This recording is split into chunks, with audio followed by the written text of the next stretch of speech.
Enter the Arena coaches women entrepreneurs on how to raise equity finance in the right way so that you can secure the money you need to grow whilst also building long-term value in your business. I'm Julia Elliott-Brown, the founder and CEO of Enter the Arena, a serial entrepreneur and an equity fundraising expert. Here we share the fundraising stories of female founders who've successfully raised investment to inspire you to do the same. So if you're looking to raise equity finance, you're in the right place.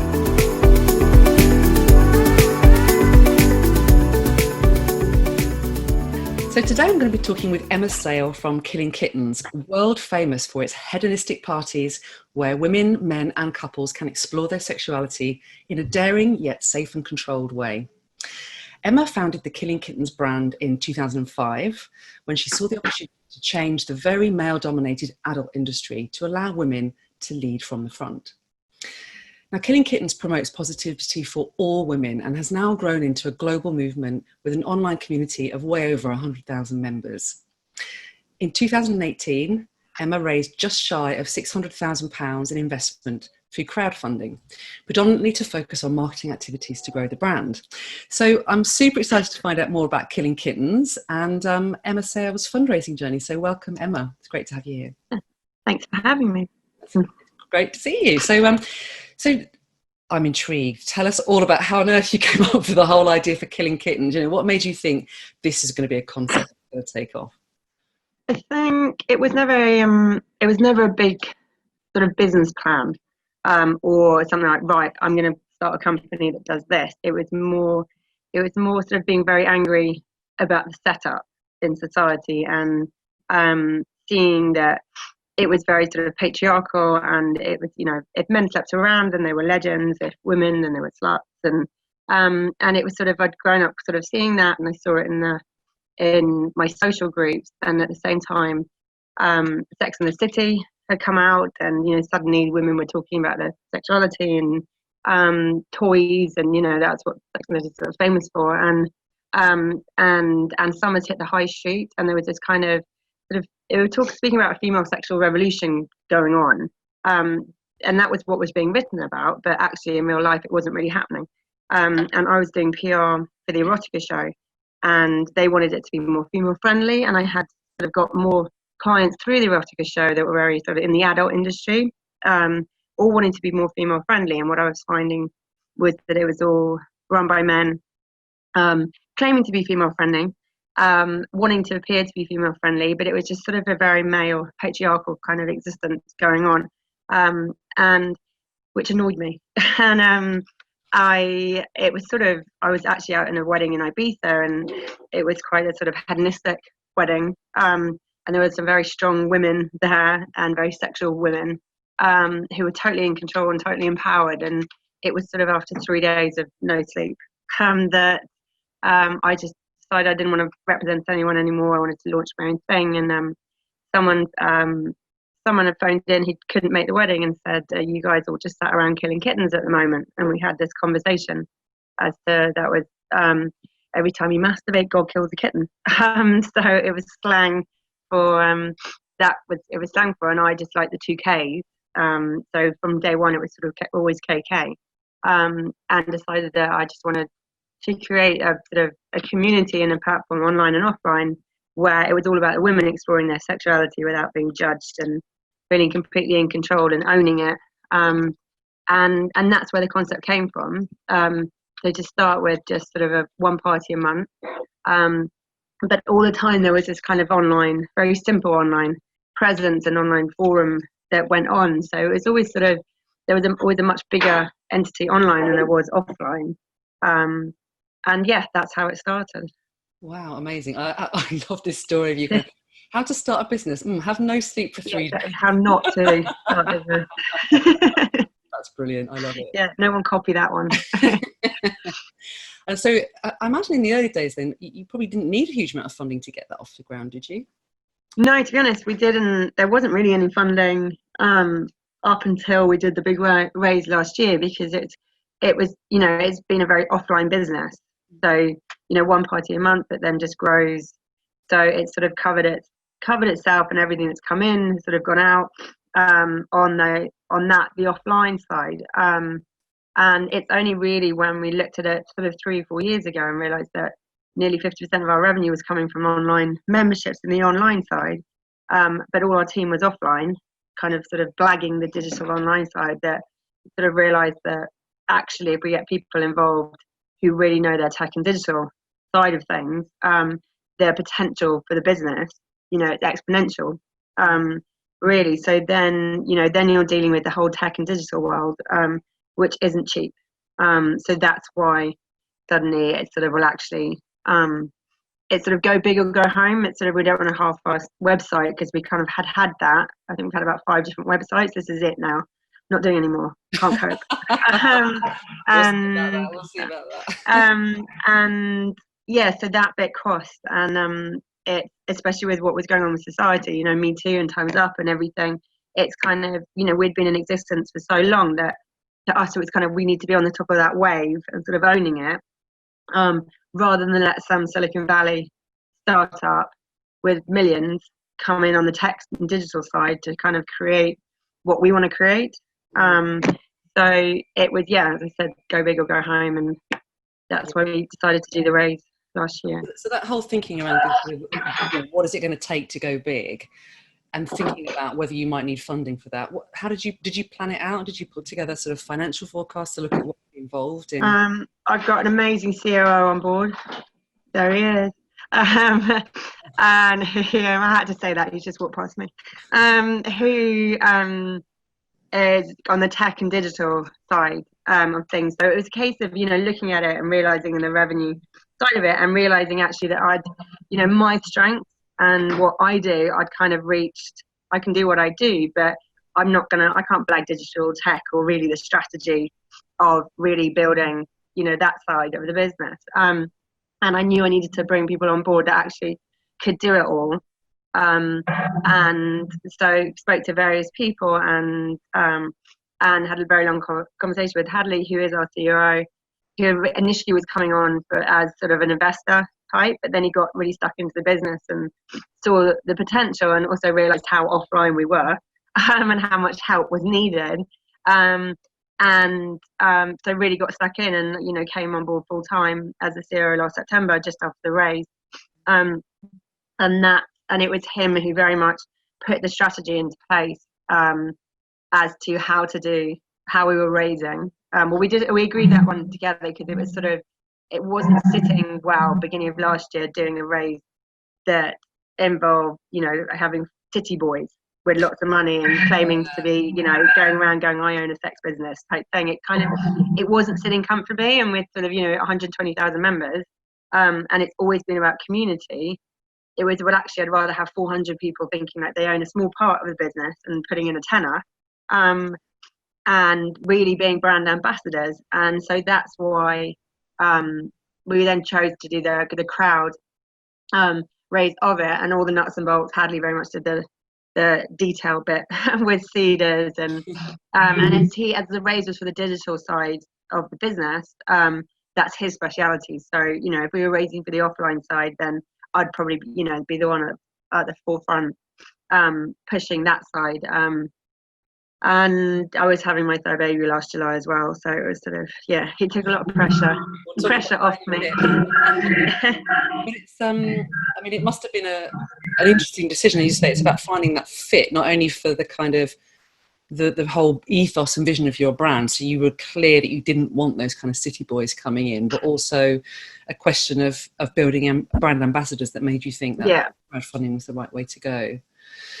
Interesting. And so so you decided to do your raise through Cedars, which is one of the biggest platforms. So talk us through a little bit about the process that you went through, and how long it took. Do you know, it was really interesting, because we'd gone to sort of the year before, when we were kind of deciding what to do, and thinking, well, maybe we could do a crowd type raise. And we'd gone to Crowdcube and Cedars, who had both pretty much said no, because we're adult industry, and they kind of gone, well, maybe, but if we did, it would be a really private platform, a private raise. So we'd gone to them literally a year before, and we decided, once we decided, right, we want to do community, we were like, well, we'll go back, let's just give it another go. let's see if anything's changed in the last year. And both of them were all over it and said, we want to do it, and we'll give you a public platform. And it's the first adult industry to do a crowd raise. So it's amazing what had happened in society literally within a year to change that mindset. That's fascinating, actually. Yeah. Do you think it was partly that they kind of woke up to the fact that this was potentially a massive PR opportunity? Yeah, exactly. That's the thing. It was ticking the boxes. It's like, it's SexTech. It was seen as a sex adult industry. It's a female founder, and they all need to tick the boxes of having had their wrist slapped for not funding female founded businesses and getting involved in women entrepreneurs. It's sort of they've all so we ticked a lot of boxes, and the PR aspect, marketing aspect of it is sort of a no-brainer on that side. Not stupid. I just think it was the right time, and we were the right company to do it, because it wasn't just adult, also it was very female. Yeah, and the whole female empowerment side. Yeah. You think because you were doing it in a very public domain, did you feel like you had to sort of tone it down a little bit, or did you feel like, hang on, no, I'm just going to go with what it is we do? Do you know what, because we kind of knew at that point, and the way the business is we were doing more and more of the educational side of it, and the workshops and the talks, so they keep the clothes on, a lot of that aspect, which a lot of people didn't really realise. So actually a lot of that was going on with the business anyway, was sort of going down the kind of more mainstream lifestyle, female kind of side, dating kind of side of it. So what we did was sort of just not take away the sex part at all, but add all the other bits to it. So it became, the KK group with all the different aspects of what we had been doing anyway, but we just sort of made it a lot clearer brand-wise as to all the different avenues we were going down, and it was part of the group, rather than just, as we had been sort of just sailing along under this tip of an iceberg that just sticks out the water, which is the full-on Killing Kittens part, which is what people know. And we have this iceberg underneath the water. We kind of just brought the berg up, so it kind of was more visible of everything that we were doing, which did make it more mainstream and more appealing, because a lot of people were like, oh, I didn't realize you were doing that, or didn't realize that was happening. And even though we've been doing it for a few years, we didn't, so there wasn't really downplaying. It was more just sort of with Cedars, and nothing was it was all female sexuality, and it wasn't we didn't sort of pretend to not be doing what we'd been doing for a decade. It was just we packaged it all up with everything else. Yeah, I get it. I mean, how did you feel about the idea of sort of going quite public with your fundraising campaign?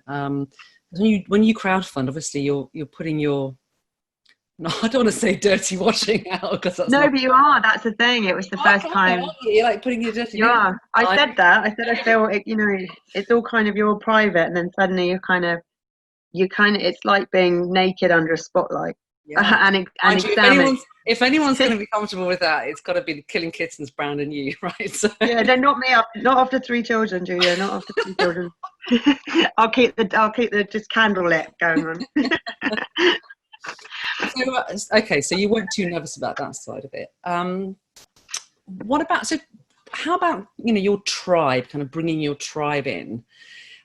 Tell us more about your membership base and what their response was to this whole idea that it was really humbling, because we thought, before we kind of put it out, we thought, we'll put it out there just to see what the members would say and if anyone would be interested. And we had an overwhelming response from members, wanting to invest and wanting to get involved, and loads saying that they would change their lives and change their relationships, and they owed us their marriage. And it was kind of for the first time ever, actually we got a lot of feedback from members as to actually the impact of being part of KK had on people, and that emotion. There was a lot of emotional investment going on. It was a really, as a series of Zero said, and even the Cedars guys said, it was they hadn't done a raise like it, where actually there a lot of, it was a real emotional investment for a lot of people, rather than scrutinizing all the figures and there was a lot of people wanting to back it just because of what it had done for them on a personal level. They get it without you having to Yeah, tell them about the whole business. exactly. They got it. They'd lived and breathed it for a decade. They could see the expansion themselves. That's the thing. That, you know, we've kind of proved it from what's happened in the last 13 years. So it's not a startup that kind of throws these figures out going, this is, you know, what we hope to achieve. It's sort of, been over a decade of this is what we have achieved and these are the figures. So you can't make that up. So actually it's sort of, from a business level and from the figures level, it's just sort of there, black and white on paper. It's not, you can't fluff up the figures that have actually happened. And of course, a amount of due diligence gets done on those figures too. Well, exactly. Yeah, exactly. So, and actually, I think we got told that we sort of downplayed a lot of, you know, the potential of what, you know, could be side. So, yeah, it was really humbling actually. And it's sort of that nerve-wracking when you put it out there and wait for the first, you know, just the first £10 to drop on Seeders, and loads of people had pledged money. And you think, well, what, you pledged it, put it on, and you kind of sit there waiting. So it kind of, there was a little pause, and then sort of after about 5 days, suddenly it just sort of, was flying. Like a roller coaster, isn't it? You've got to ride it. There's money everywhere. I mean, what about the kind of profile of your audience? I mean, I'm imagining that it's a reasonably affluent audience that you have.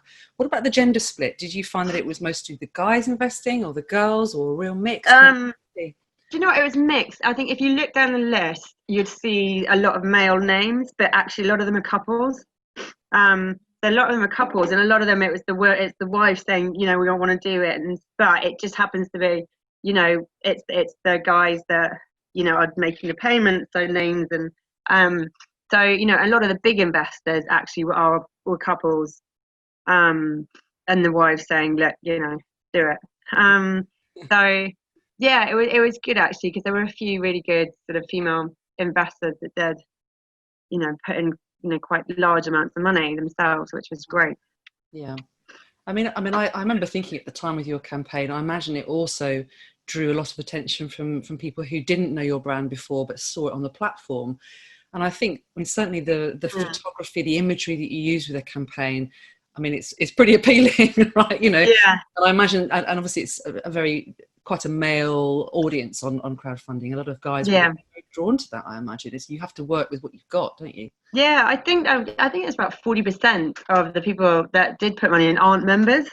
So, you know, so when we had our investors evening, a lot of the people who came to our investors evening after the raise, they had never, you know, set foot in any KK event. They just, you know, got it as a business. They could see, you know, the potential, and it's appealing, and you know, it's not sort of rocket science to see it and see actually the way society is, that it really fits what's going on and the times now. So, you know, if you're going to take a punt in something that kind of fits with what's going on in society, then it's quite a good punt.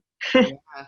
I mean, how did you do those investor evenings? Tell me, paint the picture for us about what those investor evenings look like in a case. It was, do you know what, we actually did it in Tramp in Mayfair. And what we did was include an element of the event setup, but kind of in you know, we'd have a presentation and drinks and canapes, but we'd then throw in some of our cabaret acts, so the kind of burlesque type acts that we have, just to sort of to get a bit of the kind of feel and the female feel and the, you know, that kind of the look of what we do. So rather than it being in a boring corporate boardroom, it'd be different from the usual kind of death by PowerPoint.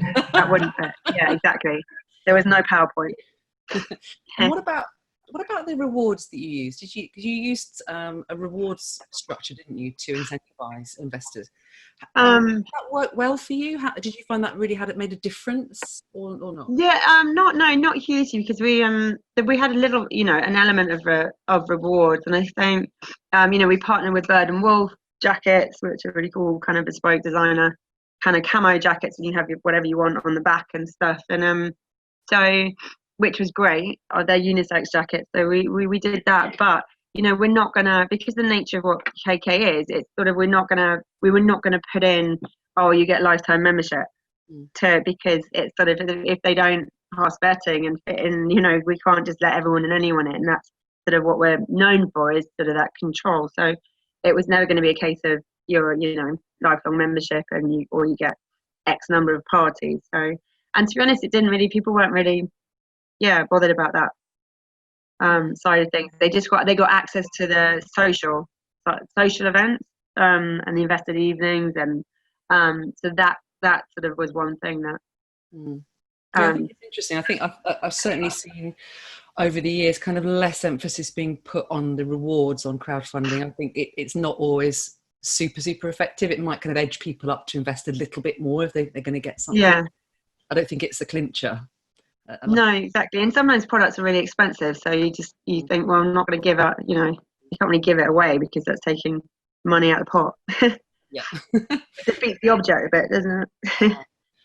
Let's talk a little bit about the valuation.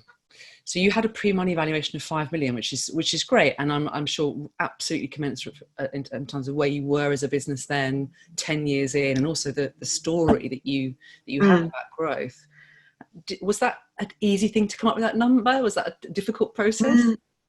No, it was. I mean, it was tricky because it's sort of you've got your revenue, because everything had sort of been gone back in. They were growing so fast, everything was going back into business. But then you've got a massive database of AB demographic, very influential database, very female. You've got the brand value, which a lot of businesses don't have that part, and it's very difficult to put a figure on that. You've got the tech side, so it's sort of, there was the offline online. There's so many different bits to it. It's very difficult to put a figure on, but it was sort of, correct me if I'm wrong, Hadley, the valuation was done off the turnover, really, wasn't it? It's about supply and demand, and it's about trying to work out whereabouts it sits in the market and what you want to give away as well. Exactly. So that's the thing, what we needed, what we want to give away. So it was all down to that. And some people said we undervalued it. When you look at some of, I looked at Cedars and looked at some of the companies out there, startups who were saying they were worth X, Y, Z, and they hadn't even started yet. And you just, I'd look and go, whoa, and this is what we're, it's part of that. We're very undervaluing that, but it, for what we are, and and actually, they always say that the first raise is the hardest, and especially we were coming out of sort of Daily Mail tabloid perception of who we were, into going, actually we're a serious business, that perception. So we had a lot of massive hurdles to get over.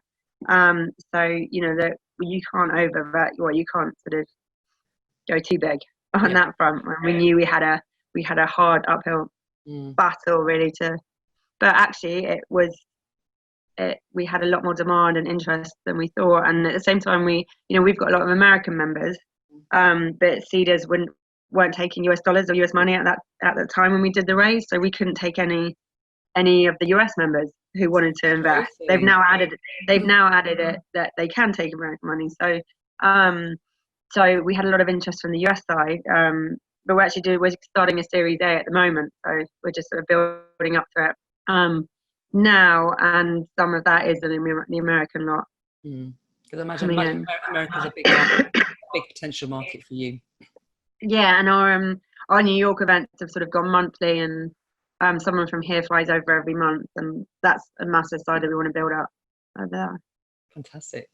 Well, we cannot have this podcast interview without talking about the fact that you were heavily pregnant with your third child while you were raising this round, which is unbelievable. So tell us what that was like. It was hot. It was, if everyone remembers last summer, it was ridiculous. I sat in a paddling pool a lot of the time, and we live on the river, so I waded waist high into the river a lot most days. It was, to be honest, we've got a great team around me. I have to say that because they're sat around me right now. And so it was a real team effort. And at the same time, it's sort of, I've kind of had, I've worked solidly through babies 1 and 2. I'm a good pregnant person. Some people are awful. But I think I run with too much testosterone anyway. So I think when being pregnant balances me out a bit. And so it was, to be honest, it was fine. It it was trickier because the raise, we decided what we wanted to do later, so we started the raise later. So suddenly it was all happening literally within weeks. I think it was pretty much my due week when we closed the raise, and I said I'm going to be late. I'm always late, and the baby's not going to come until this raise is closed. So I think it came about 6 days after we closed the raise. But I remember when we closed the raise, I did pull my car in and sob into the steering wheel. So I don't know what was hormones or whatever, but yeah. Yeah, I mean, incredible. And I think that's really so inspiring for the people to see how, you can do it. You can run a business and raise money and have a family. You can, but you need it. I always say you need good teams. You need a good team on the home front, and you need a good team on the work front. You can't do anything on your own. So yeah. Did you get any raised eyebrows when you turned up to those investor meetings and pitch events, with a great big bump, or was it just not even discussed? No, it was you get the looks, you get the but actually, a lot of the raise, but do you know what made it easier was that we did it was a crowd raise. So actually we didn't have any we didn't go out and do big pitch presentations to VCs and private equity, setups in the city at all. It was, it was crowd, and it was done, pretty much within a month. So, I didn't need to be out and about face to face on that front. And some of the bigger investors, they were speaking to Hadley on the phone on that front. So no one really got a lot of people didn't realize I was pregnant, really, until afterwards. So one of the great things about crowdfunding is that you can run it from, in many ways, from wherever you want. From a paddling pool. Run it from a paddling pool. I mean, God, that's what they should put on their website. Run your campaign from your paddling pool. Yeah, exactly. But that's nice, and I think that takes away that kind of whole intimidation that some people might feel about fundraising. That you can do it online if particularly if you've got a really good tribe and you're not having to go out and speak to the institutional investors or do lots of pitch events and that kind of thing. So brilliant. So I guess one last piece of advice that you give to other female founders who are thinking about going out on this whole fundraising journey. What would you say to them that they need to make sure they get right? To me, it's that that you've got to listen to your gut. That your gut will tell you what's the best route to go. I mean, in my gut, I was not feeling comfortable on that for the UBC. They're kind of the city kind of have the perfect pitch. It just didn't feel comfortable. So yeah, listen to your gut, but also you will be grilled, and so you've got to. Women are very good at sort of going big on the chat front and going, sort of this big story, and it's sort of just keep it punchy, keep it short, keep it to the point, and have a really good presentation and deck. That's the thing, sort of with less words, more numbers. At the end of the day, that most people will be. They'll just go to the numbers sheet. And so you sitting there telling the story and all that sort of jazz. Actually, if they're serious investors, they'll look straight. So you've got to have that really covered everything and be able to explain it. Yeah, you need the both sides, don't you? The head and the heart. Yeah. But it's interesting you say about the whole kind of your whole feeling around going with your gut on that round because you didn't want the city boys, and then of course now you're thinking about that Series A. Are things changing for you now then in terms of the type of investors that you need for the next? But now, now it's much more corporate structure. We're wanting, it's more money. It's the things we want to be doing. It's much more business. The raise last year was very much the tech, the digital side of it. Now it's sort of the business as a whole and the growth, the expansion side of it. But we have, we've mailed all our members in the last month, and actually the feedback we've got, we're going to go again with seeders. So we're thinking actually we can get the majority of what we need actually like we did last year. So if we hadn't had any interest coming in now, a lot of the big investors who invested last year are coming back say, yeah, we want in again. If we hadn't had that, then maybe we'd have to, look, think about elsewhere and how we do it. But, we are in talks with a few other bigger institutes, funds type setups, on the seed fund funding type. But at the moment, it's looking good on the so coming in from the members. A Series A crowdfund with maybe some institutional investors involved, but maybe not. Yeah, exactly. If we let them in. Yeah, exactly. We're not begging anyone. You're in charge, Emma, as are all the women that are on your platform. So, girl power. I love it. Well, thank you so much. It's fascinating to hear your journey. I'll certainly be investing on the next round. I can guarantee you that. Yes.